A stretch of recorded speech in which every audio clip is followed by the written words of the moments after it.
우리가 잘 아는 안중근 의사의 어렸을 때 이야기입니다. 안중근은 아버지께서 아끼시는 아주 귀한 벼루 하나를 몰래 사용하다가 그걸 깨트리고 말았다고 합니다. 그 벼루가 귀했던 이유는 그 당시 우리나라에서는 돈을 주고도 살 수 없는 벼루였기 때문이라고 말합니다. 이것을 본 하인은 어린 안중근이 아버지께 매맞을 것을 염려하여 내가 깨뜨렸다고 할 테니 걱정하지 말라라고 말합니다.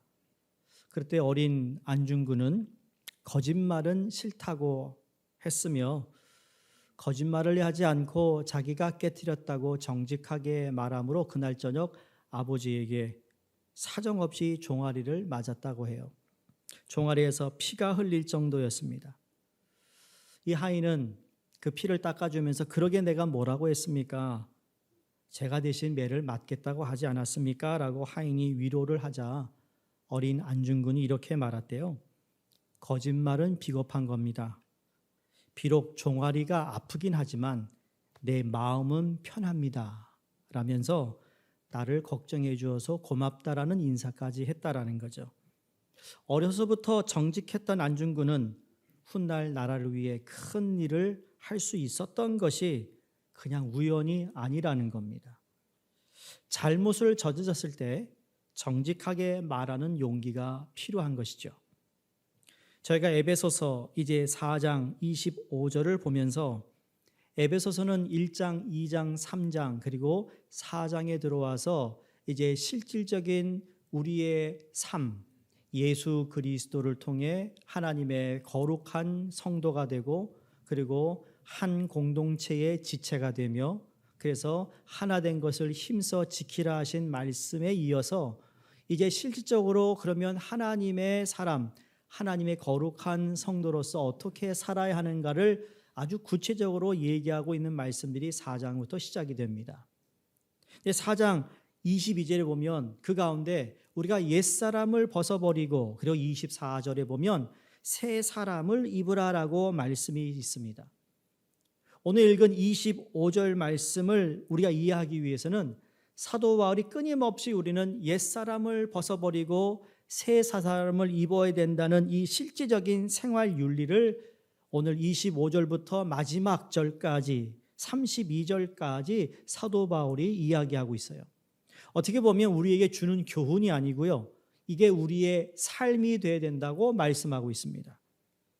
크게 네 가지 실질적인 생활 윤리 네 가지를 바울이 제시하는데 오늘 읽은 본문 말씀은 거짓을 버리고 참된 것을 말하라 라고 말했다면 26절에서 27절은 이제 너희가 분노를 버리고 온유를 입어야 된다라고 말합니다.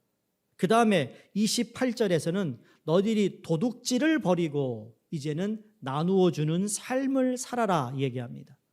그 후에 29절에 보면 더러운 말을 버리고 선한 말을 하라라고 말하고 있다라는 거죠. 사랑하는 성도님들, 기독교의 신앙은 생활 윤리로 이어져야 한다는 것을 우리가 기억해야 됩니다. 우리가 하나님의 자녀가 되었다, 구원받았다면 이제 구원받은 거룩한 성도로서 옛것을 계속 추구하고 살아가면 안 된다라는 것을 말씀하고 있습니다.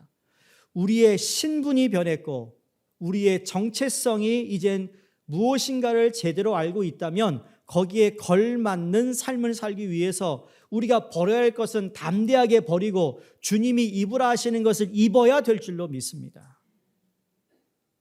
우리가 삶으로 이어져야 되는데 다 단순히 안다는 것으로 삶이 변하는 게 아니더라고요. 여러분 성경에 있는 말씀 대부분 다 아시잖아요. 정확히는 몰라도 알아요. 문제는 정확히 몰라서 문제죠. 제대로 몰라서 문제죠. 어설프니 알잖아요. 어깨너머로 알아요.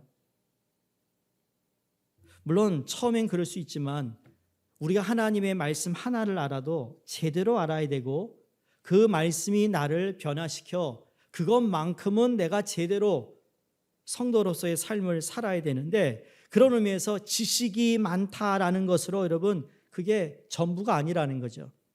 이 안다는 것을 내 삶으로 적용하지 않으면 여러분 썩게 되어 있고 무가치하고 무의미하게 되는 거예요. 이와 마찬가지로 그리스도를 아는 지식은 반드시 그리스도를 닮는 삶으로 이어져야 한다는 것을 기억해야 됩니다.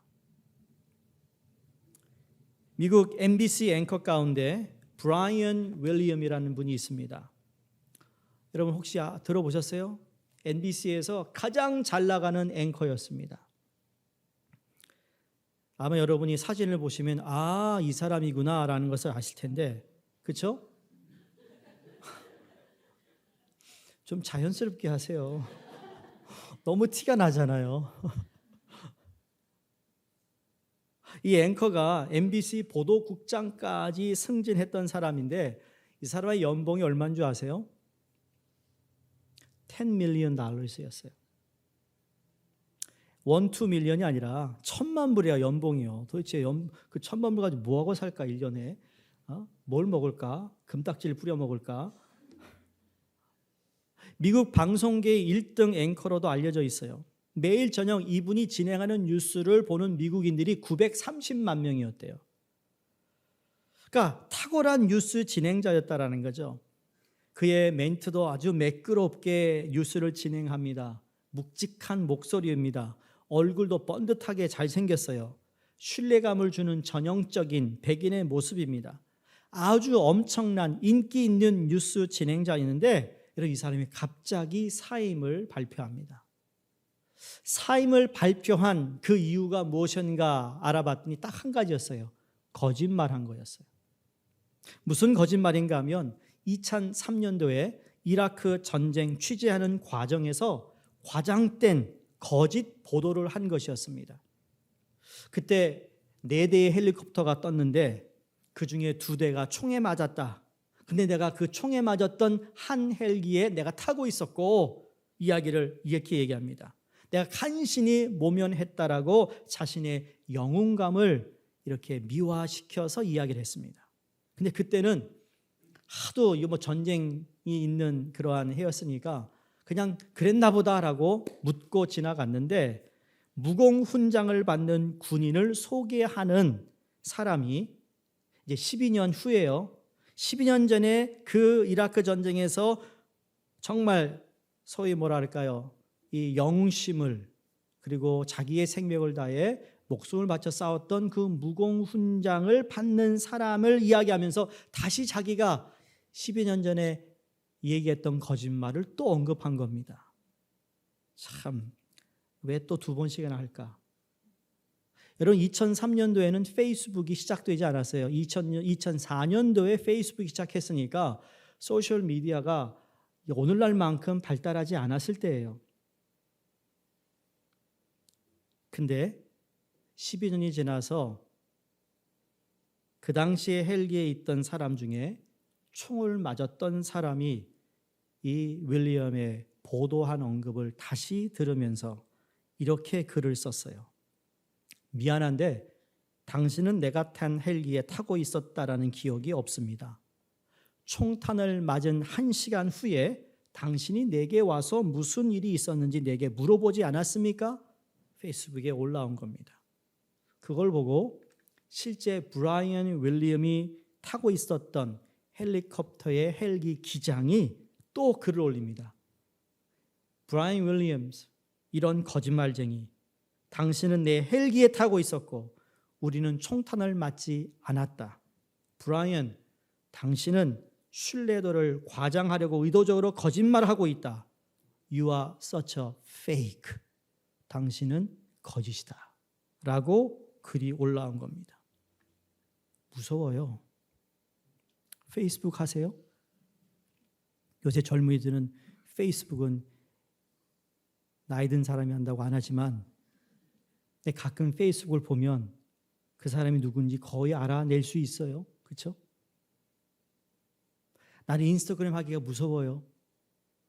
못 볼 걸 볼 것 같고 보고 싶어하는 걸 보고 같고 너무 많은 우리 정보들이 많아서 안 보는 게 내게 은혜다라는 생각이 들어요. 무슨 말인지 모르시면 나중에 친교 시간에 누구한테 물어보세요. 그게 무슨 말인지. 이럴 때 NBC에서 회사가 논평을 냅니다. 그의 행동은 변명할 여지가 없으며 이 정지 처분은 혹독하지만 적절한 것입니다. 브라이언 윌리엄스, 수백만 명의 시청자들의 신뢰를 깨트리고 말았다라고 언급하면서 이 사람을 가차없이 앵커직에서 내려오게 한 것입니다. MBC의 뉴스 이 시청률에 큰 타격이 올 수 있음에도 불구하고 회사의 얼굴에 해당하는 앵커맨을 내려앉힌 겁니다. 여러분 이걸 보면서 이게 미국의 정서구나라는 것을 생각해 봅니다. 아직 정직성이 있다. 정직을 추구하는 사람이 여전히 많다라는 겁니다. 근래에 몇 달 전이에요. 여러분 CNN에 흑인 MC가 있어요. 단 레몬이라는 사람. 그 사람도 사임이 되었어요. 팍스 뉴스의 터커도 사임이 되었어요. 그 밑에 배경이 뭔지 아세요? 거짓된 보도였어요. 과장된 팩트에 맞지 않는 이야기를 했다라는 거였습니다. 여러분 이걸 보면서 우리 사회는 어떤가? 우리 이민 사회는 어떤가? 아니면 우리 교회는 또한 이 정직의 점수를 매긴다면 어느 정도 받을까? 여러분은 정직의 어떤 저울에 올려놨을 때 나의 정직에 여러분 이 대한 정직성에 대한 점수는 얼마나 나올까? 오늘 25절 한 절이지만 정직성에 대해서 꼭 한번 생각하고 넘어가야 될 줄로 믿습니다. 저나 여러분이나 지금까지 살아오면서 의도적으로 한 거짓말이 있을 겁니다. 또한 의도하지 않았던 거짓말도 있을 겁니다. 지나고 보니까 결과적으로 거짓이 된 거짓말들이 있을 수도 있습니다. 전혀 의도하지 않았는데 상황이 그렇게 돼서 결국 거짓말한 것 같이 되어 버린 일도 있을 겁니다. 어찌되었든 과거에 했던 거짓은 심각한 거짓도 있었을 것이고 그렇지 않을 수도 있겠지만 여러분 그 당시 일들에 관해 누군가가 페이스북에 올린다면 아마 낯뜨거운 일들이 분명히 있을 겁니다. 저희가 주님을 만나 하나님의 거룩한 백성이 되었고 이후에 하나님의 부르심을 받은 성도의 삶에 있어서 정직은 매우 중요하다는 것을 깨달아야 합니다. 기독교인들이 정직과 거짓의 문제에 대해서 심각하게 생각하고 사회에서보다는 최소한 교회가 이와 같은 정직을 지키는 도구가 되어야겠다는 생각 또는 결단을 하지 않으면 복음의 영향력을 이 세상에 끼치기가 참 어렵다는 점을 알아야 합니다. 왜냐하면 여러분이 나가서 일하는 세상 사람들이 여러분의 믿음을 보고 예수를 믿는 게 아니거든요. 우리가 얼마나 정직하게 하나님 앞에서 정직한 것처럼 세상 사람들 앞에서 얼마나 정직한가, 거짓을 말하지 않고 참된 말을 하느냐에 따라서 복음의 영향력을 미칠 수 있어요. 다른 것으로 영향력을 미치려고 하면 안 돼요. 심각한 거짓말에 대해서 얘기하는데 좀 우스운 이야기 하게 돼요. 죄송합니다만 여러분 인터넷에 거짓말 테스트 베스트라는 글이 있다고 한번 소개한 것 같기도 한데 거짓말 베스트. 참 베스트 별개 베스트가 많아요. 거짓말 베스트 들어보실래요? 간호사가 하는 거짓말. 간호사님들 죄송합니다. 용서하세요. 여러분이 그렇다는 게 아니라 이게 올라온 글을 그냥 얘기하는 겁니다. 거짓말 베스트. 간호사의 거짓말 베스트. 이 주사 하나도 안 아파요. 여자들이 하는 거짓말이 있대요. 어머, 너 왜 이렇게 이뻐졌니? 자, 앞으로 우리는 그 말을 조심히 하기 바랍니다. 진심을 담으면 괜찮은데 어머, 왜 이렇게 이뻐졌니? 옆에 있는 분 한번 보시겠어요? 어머, 이렇게 이뻐졌니? 친구들이 하는 거짓말이 있대요. 이건 너한테만 말하는 거야. 장사꾼이 하는 거짓말. 미치고 파는 겁니다. 남는 게 없으면 안 되죠. 미치고 파는 거라고 얘기합니다. 중국집에 사는 거짓말. 출발했습니다. 금방 도착해요. 이건 진짜예요. 제가 고등학교 다닐 때 알바를 했거든요. 중국집에서. 그러면 이제 전화 오면 제가 받아요. 주문을 받는데 우리 주인 아줌마가 그래요. 무조건 10분이래. 언제 픽업하면 됩니까? 10 minutes. 제가 배달됐거든요. 배달은 30분. 30분이 뭐야? 1시간 걸리는데. 저도 그런 거짓말 한 것 같아요. 정치냐는 거짓말 단 한 푼도 받지 않았습니다. 여러분, 사실 거짓말이 만연되어 있다라는 겁니다. 내 성경 신구약에서 거짓말하지 말라는 말씀을 성경에서 찾아보면 참 많이 기록되어 있다는 것을 알 수 있습니다. 그 중에 성경에서 제일 첫 번째 거짓말하지 말라라고 적힌 성경 구절이 레위기서 19장 11절에 나옵니다. 너희는 도둑질하지 말며 속이지 말며 서로 거짓말하지 말며라고 말씀하고 있어요. 시편 101편 7절에도 거짓 행하는 자가 내 집안에 거하지 못하며 거짓말하는 자가 내 목전에 서지 못하리로다. 지금 하나님 앞에 설 수 없다라고 얘기합니다. 누가? 거짓말하는 사람은. 그러니 거짓말을 하면서 하나님께 나와 예배를 드린다, 회개를 한다. 여러분, 이것이 어떻게 보면 앞뒤가 맞지 않는 이야기라는 거죠. 신약에 와서 요한복음 8장 44절에 요한이 너희는 너희 아비 마귀에게서 났으니 너희 아비의 욕심을 너희도 행하고자 하느니라. 그래서 예수님이 하신 말씀을 그대로 적어요. 그는 처음부터 살인자요. 누가? 마귀가. 진리가 그 속에 없으므로 진리에 서지 못하고 거짓을 말할 때마다 제 것으로 말하나니 이는 그가 거짓말쟁이요 거짓의 아비가 되었음이라. 영어로 He is a father of lie라고 그랬어요. 거짓의 배후에 마귀가 있다라는 거죠. 성도 여러분, 우리가 사람에게 거짓말하는 것은 사람에게 하기 이전에 하나님께 거짓말하고 있는 것이라는 것을 알아야 합니다. 그뿐만 아니라 우리가 행하는 모든 범죄 역시 사람에게 행하기 전에 1차적으로 하나님께 범죄하는 것이라는 거죠.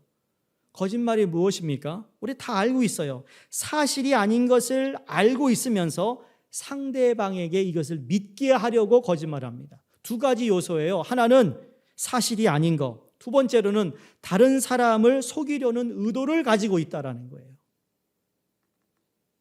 다윗이 우리아의 아내 밧세바를 범했을 때 그 범죄는 우리아에게 1차적으로 범죄한 것이 아니고요, 다윗이 하나님 앞에 범죄한 것이었어요. 그래서 용서를 구해야 되는 거였어요.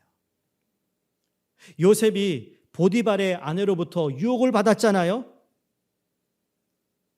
이 아줌마가 기회만 되면 요셉을 유혹합니다. 근데 성경에 뭐라고 기록되어 있죠?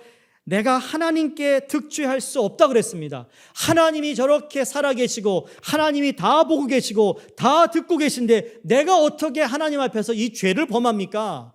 이게 숨어서 죄를 범하는 것보다 더 무서운 것이 하나님이 보고 있는데 어떻게 내가 죄를 범할 수 있습니까?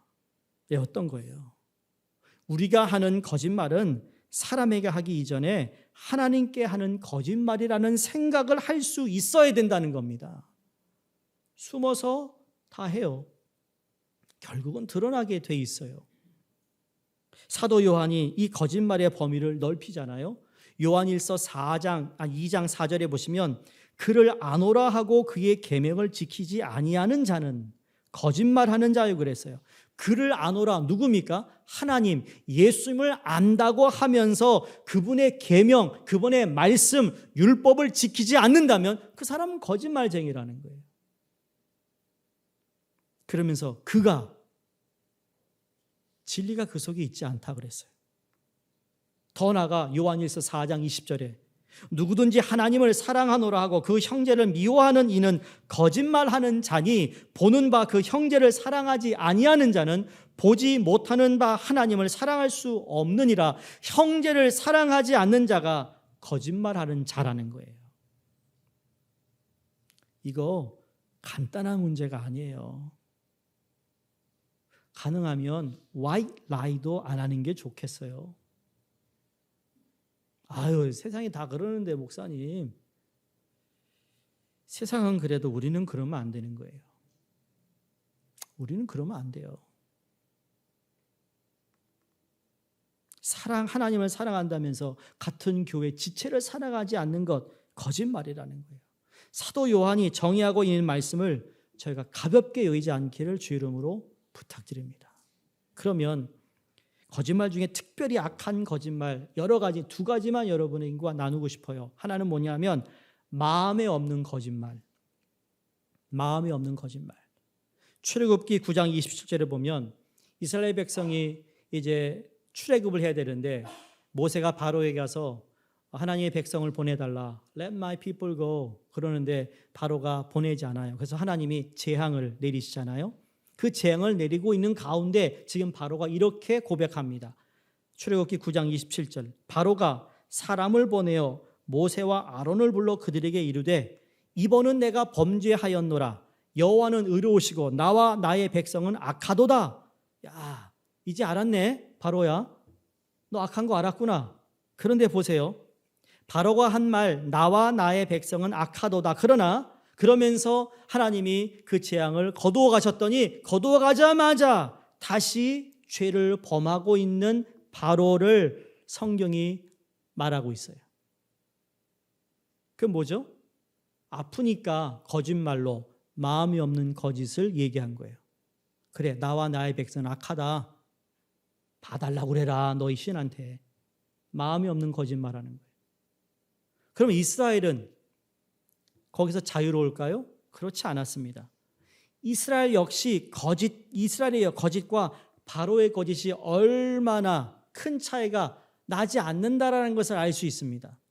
호세아 선지자가 이것을 지적하는데 7장 13절에서 14절 이렇게 말합니다. 화 있을진저 그들이 나를 떠나 그릇 같음이니라. 패망할진저 그들이 내게 범죄하였음이니라. 내가 그들을 건져주려 하나 그들이 나를 거슬러 거짓을 말하고 성심으로 나를 부르지 아니하였으며 오직 침상에서 슬피 부르짖으며 곡식과 새 포도주로 말미암아 모이며 나를 거역하는도다.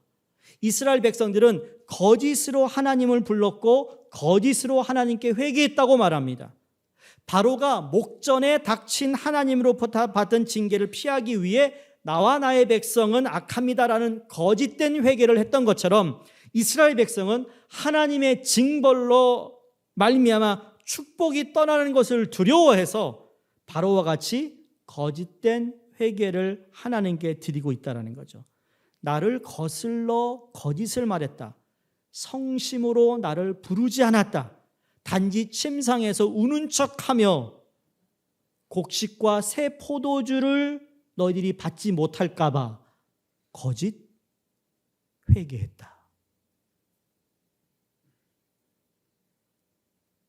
이스라엘의 거짓된 회개는 고통으로부터 자기를 구원해 달라고 하는 것이지 자신의 죄악으로부터 나를 구원해 달라는 회개가 아니었다라는 거예요. 성도님들 이거 잘 받으셔야 됩니다. 아프니까 하나님 용서해 주세요. 그런 기도 만약에 했다면 아파서가 아니라 주님 앞에 죄 지은 것 때문에 아파해야 되고 회개해야 된다는 거예요. 다시 말해 자신의 환경을 바꾸기 위해 회개를 이용하고 있는 것이지 자기 자신을 바꾸기 위해서 하나님 앞에 통회하고 있는 것이 아니더라는 거예요. 또 다시 말씀드리면 자기의 환경을 바꾸기 위해서 회개를 이용하고 있는 것이지 자기 내면적인 내 캐릭터가 나 자신을 바꾸기 위해서 회개하고 있는 것이 아니다라고 성경이 말하고 있는 거예요. 복음서에 보시면 예수님이 고쳤던 많은 사람들 그 중에 예수님이 뭐라고 선언하죠? 마지막 그들을 고친 다음에 구원 받았다. 구원이 임한다. 라고 말씀했어요. 그들의 육적인 질병을 고쳐주는 것보다 더 중요한 것이 그들이 구원받는 거였어요. 그들이 어떤 죄를 졌는지는 모르지만 네가 구원받았다. 내 믿음이 너를 구원했다라고 말씀하고 있는 내용들이 그 내용이에요.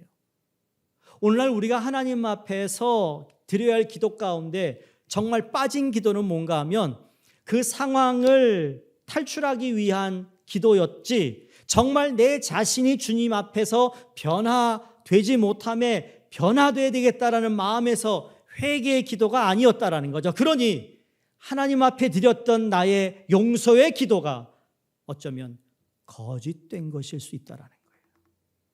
여러분, 사람은 속여도 하나님은 속일 수 없어요. 사람은 못 들어도 하나님은 다 듣고 계세요. 신앙생활을 오래 하다 보면 우리의 신앙적인 언어가 풍성해진다는 것을 알게 됩니다. 여러분도 경험하실 거예요. 내가 교회를 처음 다닐 땐 그 교회 신앙인들이 쓰는 이 단어의 언어가 이렇게 한정되어 있는데, 이 교회를 다니면서 기도를 하면서 이 언어가 풍성해져요. 회개할 말들을 어떻게 해야 되는지 머릿속에 다 알고 있어요. 여러분, 회개의 말은 날로 풍성해지는데, 근데 풍성한 회개의 말을 우리가 그래서 내뱉어요. 근데 회개의 말은 날로 풍성해지는 반면에 회개의 진실함은 날로 빈곤해지고 있지는 않습니까? 교회 내에서 사용하는 우리의 신앙의 용어나 언어는 풍성해지는데, 정말 내가 하나님 앞에 고백해야 돼야 할, 진정한 고백해야 할 그러한 언어들은 너무 빈곤해지고 있는 것이 교회 안에서 벌어지고 있다라는 거예요. 바라기는 회개함에 있어서 말에 풍성한 회개만 있지 않기를 바랍니다. 형식적인 회개가 더 악할 수 있다라는 걸 알아야 된다는 거예요. 회개가 말에 있지 않고 마음으로 하는 회개가 있기를 주 이름으로 축원합니다.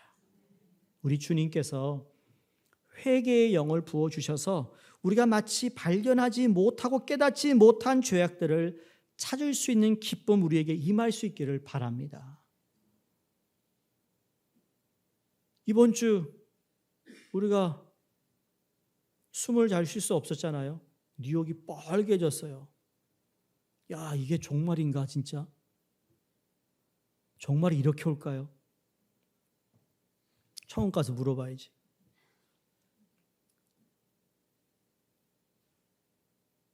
우리가 당연시했던 공기를 들이마셨던 것이 이렇게 어려운 거였구나 라는 걸 느꼈어요. 나름대로 하나님께 회개했다니까요. 좋은 공기를 마시고 들이마시며 사는 것이 이렇게 감사한 일인데 감사하지 못했다라는 것이 생각이 드는 거예요. 날씨가 왜 이렇게 기온이 낮았지 그랬더니 보니까요, 이것도요 과학적인 거예요. 이 연기가 꽉 차가지고 해를 가려서 날씨가 추웠던 거래요.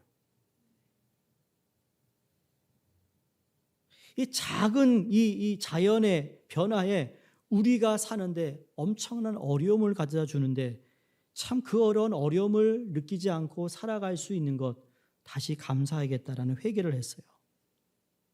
여러분, 최고의 기쁨은요 하나님의 은혜를 경험한 때라고 믿습니다. 그런데 하나님의 은혜를 언제 경험할까요?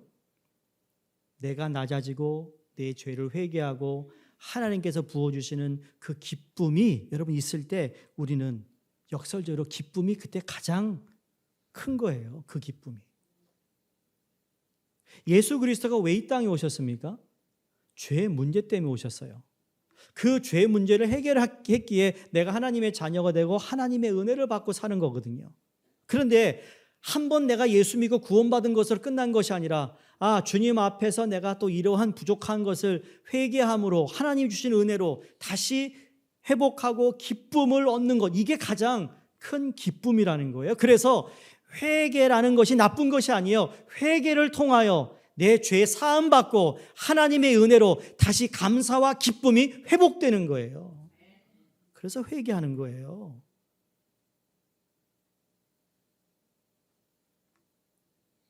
두 번째, 악한 거짓말은요, 거짓된 가르침입니다.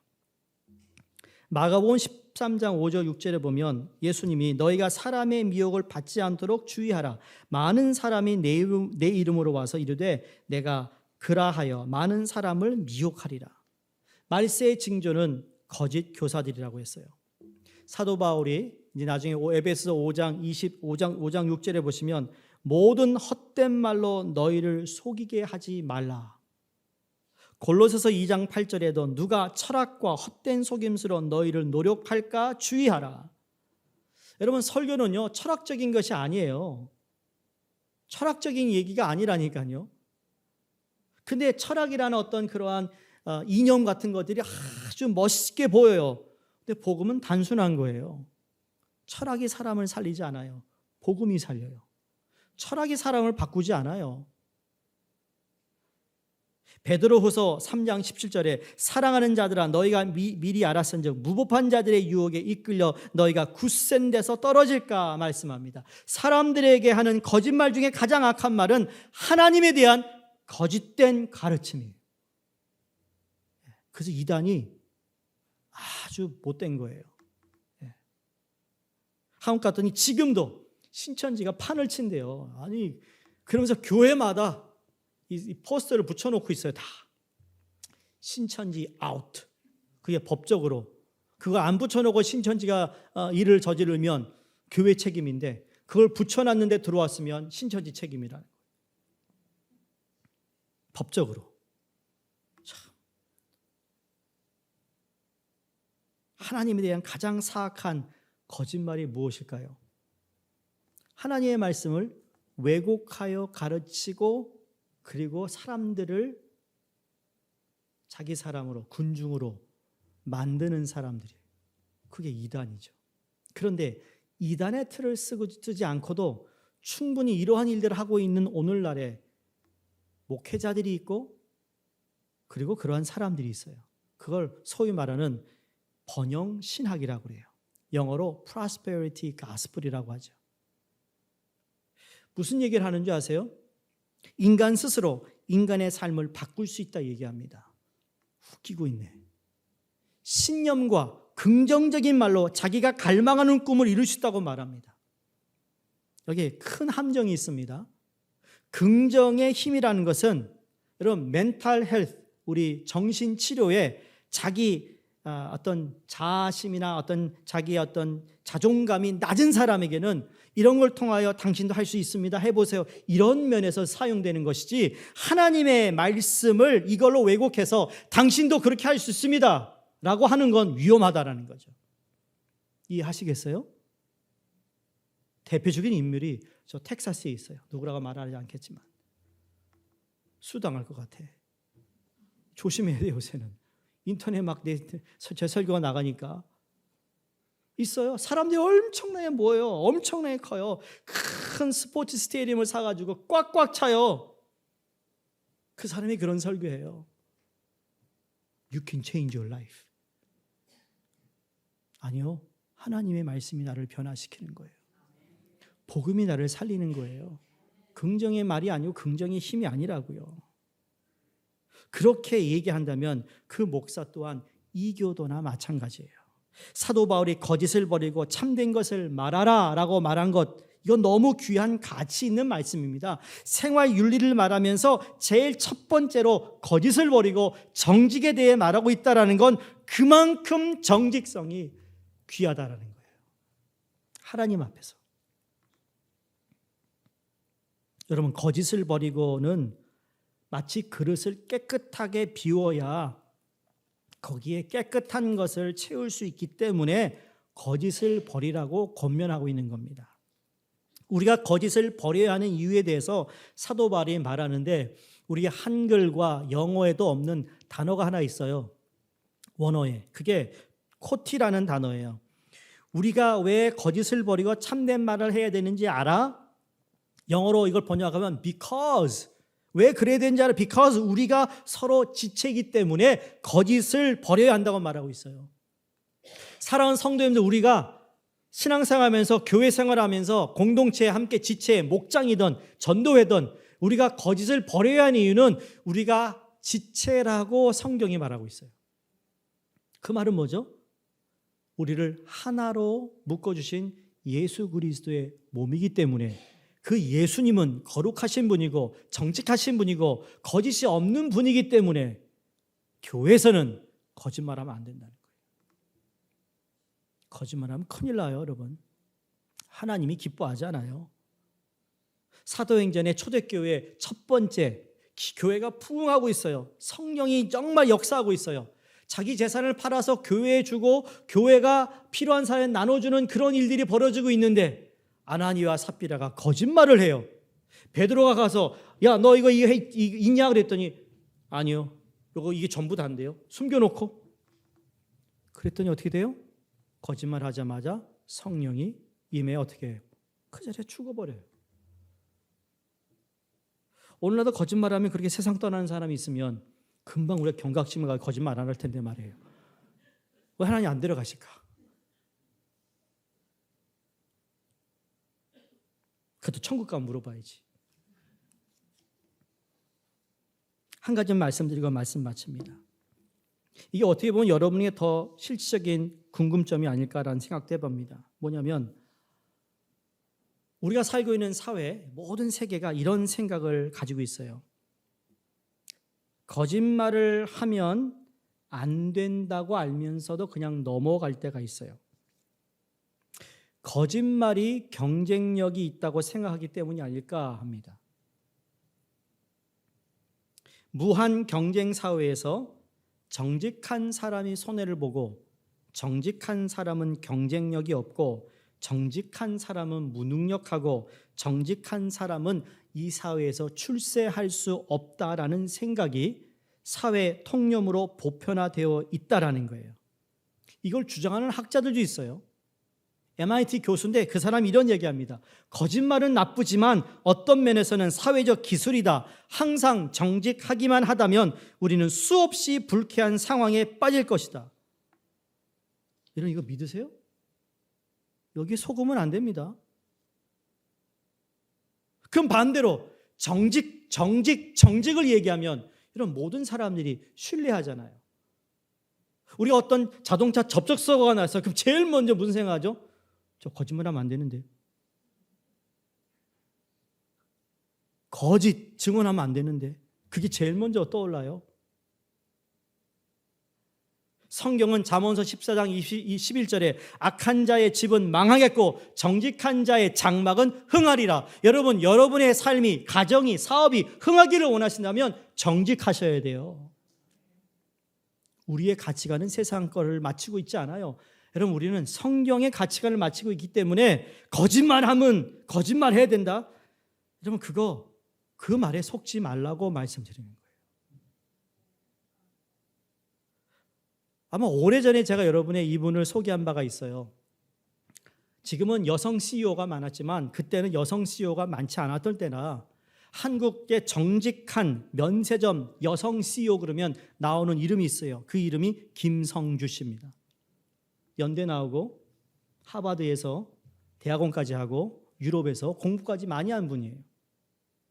그분이 1990년도에 글로벌 명품 패션 브랜드를 한국에 다 이렇게 들어오면서 한국 패션 산업에 한층 업그레이드를 한 중견 기업으로 성장합니다. 2005년에 국내 역사상 처음으로 독일에서 탄생한 명품 가방 브랜드 MCM이 있나 봐요. 그걸 전격 인수하여 글로벌 럭셔리 브랜드 시장에 성공적으로 진입했던 책임자입니다. 근데 그분의 경영 차력이 뭔지 아세요? Succeed to serve예요. 성공하여 섬기자. 사회 환원 기업이었어요. 그래서 이 성주재단이 설립해서 기업의 순수의 10%를 순수이익의 10%를 사회공헌 활동으로 환원합니다. 60여 개의 NGO 단체를 지원했습니다. 그분의 간증의 글에 뭐라고 써 있는지 아세요? 자기가 여성으로 이 일에 처음 발을 내디딜 때 많은 사람들이 자기한테 주던 어드바이스가 뭐냐면 흰 봉투 줘라. 봉투 줘야 된다. 봉투 안 주면 안 된다 였대요. 어떻게 했을까요?